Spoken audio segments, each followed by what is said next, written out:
Welcome. This is The Road to October, a podcast about the history of baseball told through the story of its ultimate stage, the World Series. Now, baseball is a game full of myths, legends, and rule books thicker than a law library. And like American history itself, it's messy, contradictory, and always evolving. That's what makes it worth digging into. In this series, we're going to retrace the history of the game, season by season, through the lens of the Fall Classic.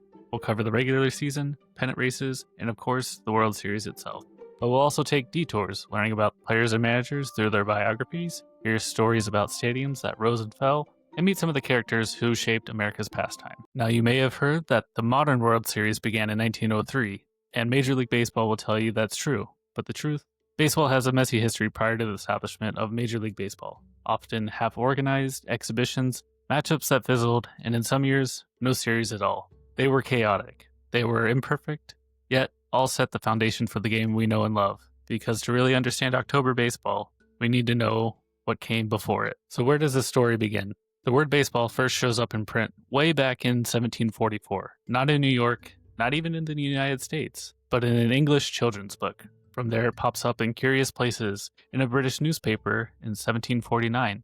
During the American Revolution, when soldiers at Valley Forge picked up bats and balls during the harsh winter of 1778, and by 1787, college students in Princeton were forbidden from playing it on campus. But the real breakthrough came in 1845, when the New York Knickerbockers Baseball Club, yes, with spaces between the words back then, codified the first true rules of baseball. Rules that remarkably echo through today. The game spread fast, Boston, Philadelphia, then through the Civil War, where soldiers carried it home like a souvenir from the battlefield. By the time the war ended, baseball wasn't just a pastime. It was a national obsession. Now, you might have heard the story that Union General Abner Doubleday invented baseball in Cooperstown, New York.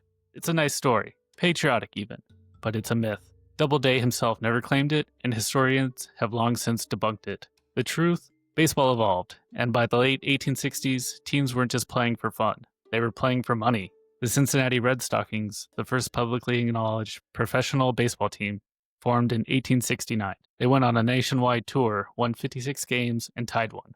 That's dominance.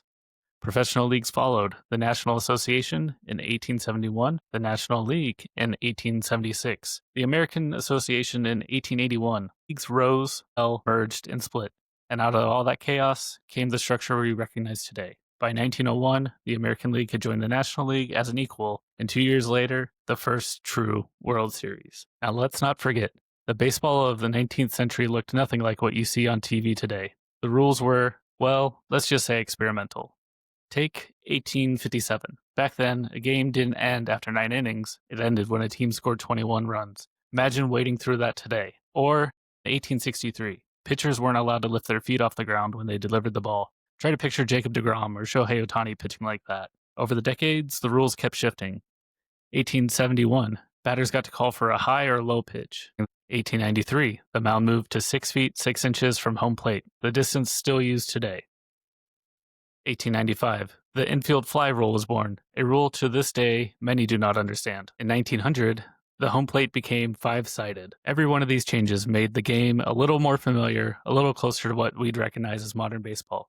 And that's why before we dive into the drama of pennant races and October glory, it's worth pausing to see how baseball slowly, and sometimes painfully, took shape. So here's a little what you can expect from the Road to October. We'll do deep dives into seasons, starting with 1903, where we'll learn about the Pittsburgh Pirates and the Boston Americans. We'll also hear stories of players, managers, and even entire franchises. And along the way, the slow march towards the game we know today. Because baseball's story isn't just about home runs and strikeouts. It's about rulebooks, rivalries, labor fights, and people. This has been The Road to October. I'm your host, Ryan Lorenz, and I'll see you next time in the spring of 1903.